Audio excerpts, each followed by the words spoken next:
What's up, guys? It's Coach Nate, and I have a very important public service announcement for you today. So do not settle for average health and fitness, and average business, marriage, relationships, friendships, etc. Don't settle, because you were made for great things. This is the 5-step formula that I use to work towards and achieve my dreams and visions. I feel I'm just getting started on this journey, but I often think to myself, wow, why am I so fortunate to be doing what I love every day, to have an amazing marriage, an amazing relationship with my children, to spend all this time with them, to be working on a business that I love to do, and just to see all this progress in all these areas. Not that my life is perfect, it's full of struggles, right? Everybody's life is full of struggles, and each of us to varying degrees, but I often think, wow, I'm very fortunate to be doing this, and I wish more people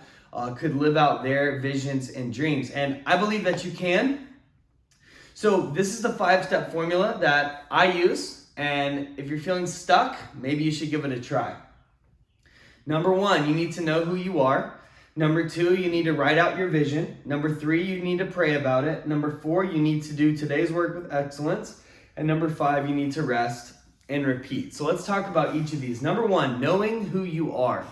Myron Golden is somebody that I've learned a lot from. He's on YouTube. He's a extremely successful entrepreneur who teaches business principles from the Bible. And the things that he has picked up in scripture are absolutely amazing and mind-blowing. I have learned so much from him. But something that he tells us, or that I learned from him, or that he pointed out, is that the first thing that God tells us about himself in the Bible is that he is a creator. And he's not saying that's necessarily the most important thing about God, but it is a very important thing if that was the first thing that God wanted us to know about him, that he was and is a creator. First part of the Bible, he created the heavens and the earth, right? So then we have to go on to the fact that, so he wants us to know he's a creator. It's the first thing he tells us about him. And then we go on to learn that we are created. Every man and woman walking on this planet is created in his image, which means part of that is just like God, you were created to create stuff. You were made to make stuff, okay? And so I think it's important that you understand that God put a little tiny piece of his creativity in each of you. Now, unlike him, we cannot speak things into existence.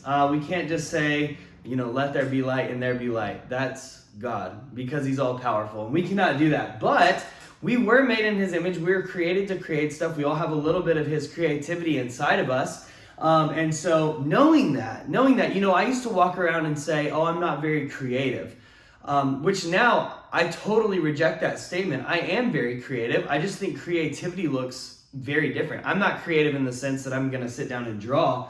This board is ridiculously ugly. You don't even want to know what a picture is going to look like. So creativity comes in all different shapes and sizes.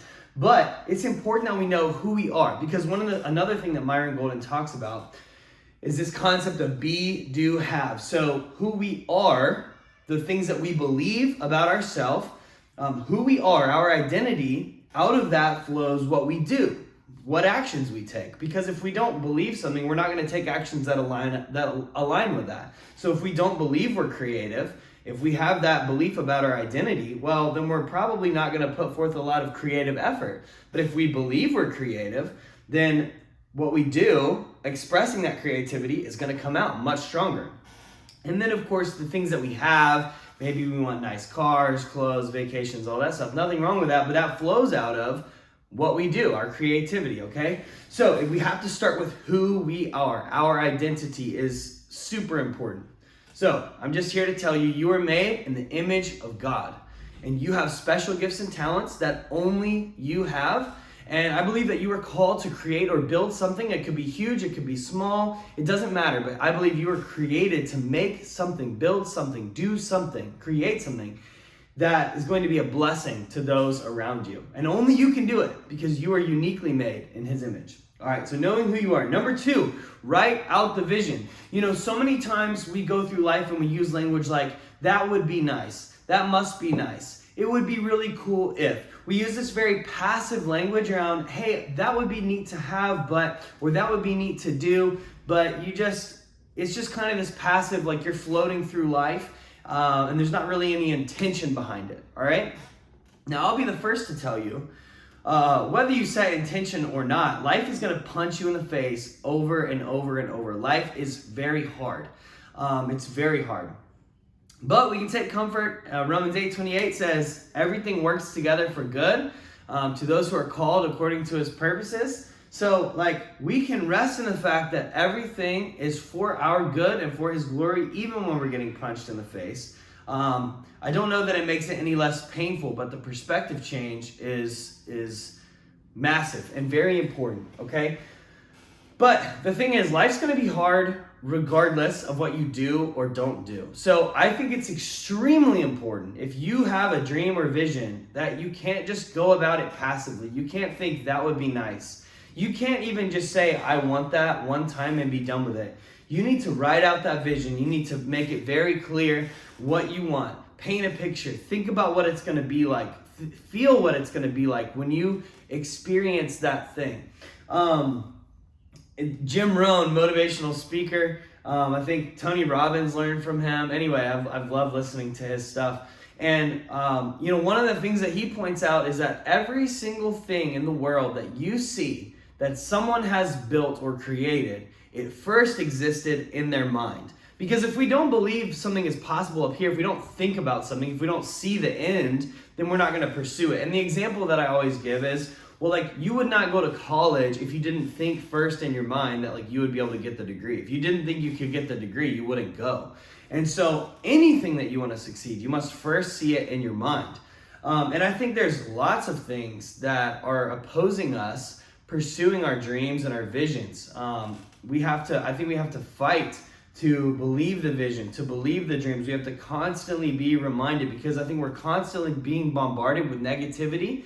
I think the biggest culprit is probably ourselves. But media, people around you, it doesn't matter. We're constantly being bombarded by negative thoughts, and naysayers and people saying who are cynical, understandably so, because they've been punched in the face by life. But that doesn't have to be your response. And so I think it's important that you write out the vision and you fight to believe it. You constantly put that vision in front of you and remember, this is what I want and this is where I'm going. And then I think we need to pray about it. So I think there's a push and a pull here where we say, this is what I want. These are my hopes and dreams. This is my vision. This is what I want to see come to fruition in my life. I'm pushing there. And then I think there's a pull there where I think we submit our plans to God and say, okay, but what do you want this to look like? What do you want my life to look like? And allow him to mold us and shape us and mold our circumstances and shape our circumstances, and more of a partnership. I believe it's more of a partnership with God, because he instilled that creativity in you. He made you who he wanted you to be for a very specific reason. And so I think a working together, a partnering with him, if you will, where you're laying out your desires, your hopes and your dreams, and you're allowing him to take those and shape them. And I think the final product is going to be this beautiful combination of a working together with the Lord. All right. This is what any of the dreams and visions in my life, that's how they've come to fruition. It's a constant, here's what I want, telling God what I want, and then just allowing him to respond and shape and change, again, who I am, and maybe even shape some of my desires and things like that, and certainly circumstances. So it's a running after and a submission, all right? And then we have all that. That's all big picture stuff. And then what do? Well, we need to do today's work with excellence. At the end of the day, like I said, God, all-powerful, can say, let there be light, and there's light. You can try that all you want, but you're not going to get very far at all. We can't speak things into existence, all right? Not in that sense. And so what we have to do is we have to work. Work is involved. And so we need to do today's work with excellence. We've got our vision, we know where we're going, and we need to filter today's activities through that lens. There are lots of things we might have to do that we don't necessarily want to do, but they're important for getting to the next step. There are also things that we need to look at that through that filter of here's where we're going, and it's I don't actually need to do these things to like get to tomorrow. So like, and they're not going to help me achieve my vision. So I'm going to get rid of them. And then of course there are like the big marble activities that are definitely going to help you move towards your vision. So, but the important thing is regardless of how you do it, or regardless of what you're doing, you need to do today's work with excellence. And I call that being a good steward. It's a concept, it's one of our core values at Steel Strength Training for the team. We want to be a good steward. We certainly don't believe in being lazy, but we also don't believe in hustling and grinding. I've been there, but I think it's a recipe for burnout. What we believe is being diligent, which does include hard work, but it's hard work, but it's intentional. Lots of people work very hard, yet they get nowhere because there's not an intentionality behind it. They don't know why they're doing what they're doing. They just work hard. Hard work is part of the recipe for success, but you have to work on the right things. I was just explaining this to my kids the other day. I told them that we have goals of opening up more gyms. And I said, how do you think we're going to do that? And they're like, work hard. I said, yeah, that's right. I said, but that's only part of the equation. I said, do you think Dad could just go dig a bunch of holes in the backyard? Like, that's super hard work. And I was like, could I just do that all day and then more gyms are going to open up? And they started laughing and they're like, no, of course not. And I was like, that's right. We have to work hard, but we have to work hard on the right things. And that's diligence. I also think part of being a faithful steward is working not just to maintain something, not just to maintain the status quo, but actually to pursue excellence and to get better. And a verse that I often quote, that I'm often reminded for myself, I tell my kids this all the time, I talk to the team about this, whatever the Bible verse says, whatever your hand finds to do it with all your might. If you're going to do something, you might as well do the best that you can. So again, it's about being diligent, doing today's work with excellence. It's not being lazy, certainly, but it's not hustling and grinding either. It's doing your work and then resting and repeating. I think this is physical rest, but I think this is again an opportunity to say, okay, God, I here's the vision. I've submitted the vision to you. Here's my work. I worked hard and I submit this to you and I trust you with the rest, that you'll work out the circumstances and the details. I'm going to do my part. I'm going to be a good steward, but I'm going to rest tonight physically, but also emotionally, mentally, spiritually, knowing that you're working all things for my good and for your glory, that you put this creativity in me, that you've called me for a specific reason and purpose to bless those around me with the gifts and talents that I have. And so I'm going to rest tonight and trust that you are going to work out the details, right? That you're going to do something with my work. And then what do? We repeat it. We remember who we are. We have to constantly remind ourselves who we are. We write out the vision. We keep it before our eyes so we know where we're going. And we block out the naysayers, all right? And then we pray about it. We submit those plans to God. We pray for wisdom. He promises to give us wisdom when we ask in faith and don't doubt. We do today's work with excellence. We're good stewards. We're not lazy. We don't hustle and grind. We get our work done. We're always trying to get better. And then we rest physically, but also mentally, spiritually, emotionally, knowing that He's got a good plan. And then we repeat over and over and over. Inch by inch, getting a little bit closer to your goals. And one thing that I'll say, I've seen this in the business and I still feel like we're in the early stages of what's going to happen with Steel Strength Training. But what I can tell you is, when I look back at last year, when we opened our second gym, we literally doubled the business in the course of like 3 to 6 months. It was insane. It was so crazy. And it had taken 7 years or whatever up to that point to get us to that point. And what I've heard it described as is it's like a flywheel. And so at first you're pushing, you're doing all this work, and you're actually, the return you're seeing is actually like a lot less than the effort you're putting out. But you keep doing that. And the reason we doubled last year, it wasn't because like I certainly didn't work harder. In fact, I probably worked less hard last year than I have any other year before, but the flywheel, if you will, had built up enough momentum that like it was moving on its own. And so we're still applying force, we're still applying pressure, we're still working, but like things start to pick up. And see, I've got my expo here. I've seen success, drawn out like this. If we've got time down here on the x-axis, then we've got success on the y-axis, whatever this is, whatever success looks like to you. To me, I want to build a big business, changing as many lives as possible through strength training, nutrition, and accountability, and creating amazing personal training jobs. But it doesn't matter. It doesn't matter what it is, what your thing is. But success often looks like this. We work, we see little returns, and then boom.